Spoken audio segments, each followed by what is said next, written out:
Hello, welcome to this episode of IPoly. I'm Aaron. To start us off, let's learn a little bit about the upcoming winter formal. Hello, I'm Rafael and I'm from IPoly and I'll be interviewing two ASB representatives about winter formal. And I'm here with Liana. and Annabelle. and these are current ASB representatives. I have a few questions about winter formal. Very first question is, why is winter formal important? Honestly, it's important because you get to make a lot of high school memories with your friends, and I know it seems cliche to some people, but honestly, once you're there, it is a lot of fun. Here's a little more information about winter formal tickets. Currently, they're being sold at $45 with ASB card and $50 without. Next week, they will be increasing the prices for $50 with ASB card and $55 without. Now let's get a little bit more information about the guest pass. Here's a few things to keep in mind if you're planning on bringing a guest to winter formal. One is that it is one guest per person. You will also have to be filling out a guest form. And three is that the guest will have to bring proof of vaccination, if not a negative COVID test within 72 hours of the winter formal. You are also responsible for your guest's actions, and the guest does have to be under 21 years old. Thank you to the two members of ASB E-Board, Liana and Annabelle, for answering the questions about winter formal. This will wrap it up for this segment of IPoly. Back to News Desk. Thanks. Now, onto a little PSA about the booster shot.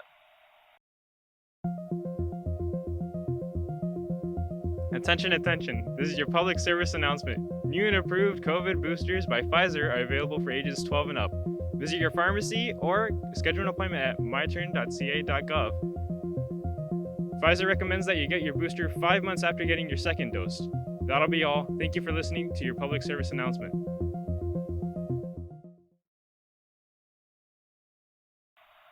Thanks, guys. Now let's check out what everyone's looking forward to this upcoming semester. Hi, I'm Angel with IPoly, and with a new year comes new goals, resolutions, and media. Today, I'll be talking to students to see what they're looking forward to in this new year. Now, I'm here with Derek. Are there any TV shows, movies, or games you're looking forward to this year? Some new movies would be probably the new Predator movie. Thank you. And do you have any resolutions for this year? Resolution would just be get my grades higher and spend more time with family. Thank you. So I'm here with Solomon. Ezra. Did you guys make any goals, or what do you hope for this new year? For this new year, I'm just hoping for a very successful year. So, I'm trying to stay safe with all that's going on. And did you guys make any overall resolutions? main resolution is to grow my business, Bass Sneakers, and to try to get a store in the Montclair Mall. So. Do better in school, do better in basketball. Thank you for your time. Yeah. So now I'm here with Adrian Gonzalez. Nice. Is there anything you're looking forward to this year? Well, not anything specifically, but I guess just anything that pops up, I'll be looking forward to. That sounds nice. Did you make any resolutions for this year? It was to procrastinate less because I am such a procrastinator and it's awful. That's a good goal. Thank you for your time. Wow, those are some great goals. Now, back over to News Desk. Now, here's a quick update at Cal Poly. Hi, I'm Vinny, and I'm here today to interview a Vista Market employee on how going virtual for school has affected their store life. And I'm here with Michaela. So, Michaela, how has Cal Poly going online affected your life as a worker and the other on-campus stores? There has definitely been a lot less customers at all the stores and a lot less income coming in.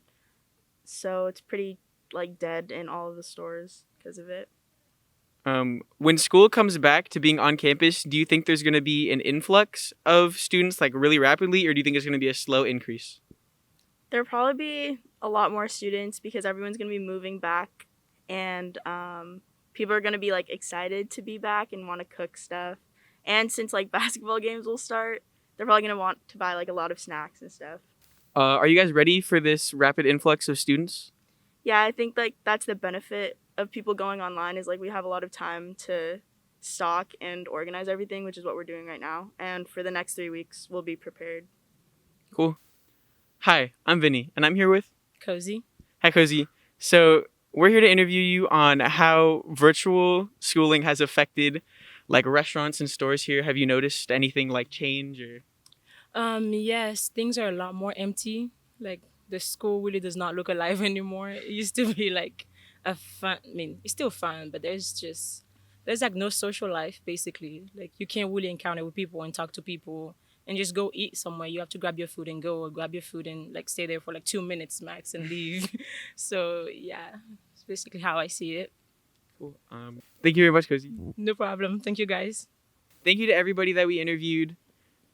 That concludes our segment. Back to the news desk.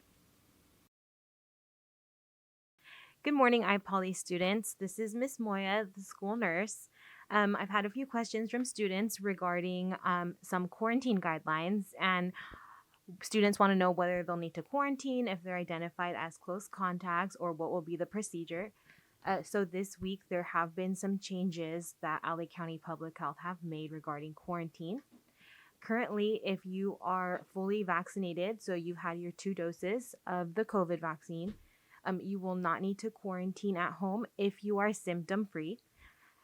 You will, however, still need to take the COVID test 3 to 5 days after the exposure.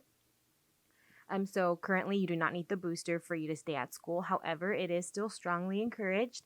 The CDC does recommend a booster as soon as you're eligible, which is 5 months after your second dose.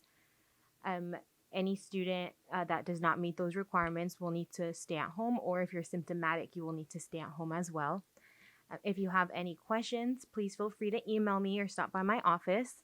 I also do want to strongly encourage everyone to continue wearing your mask and social distance where you can. And if you are feeling sick, have any symptoms, please stay home and let the school know. That's it. Thank you. Thanks. I'm Aaron, and this has been your episode of I on iPoly.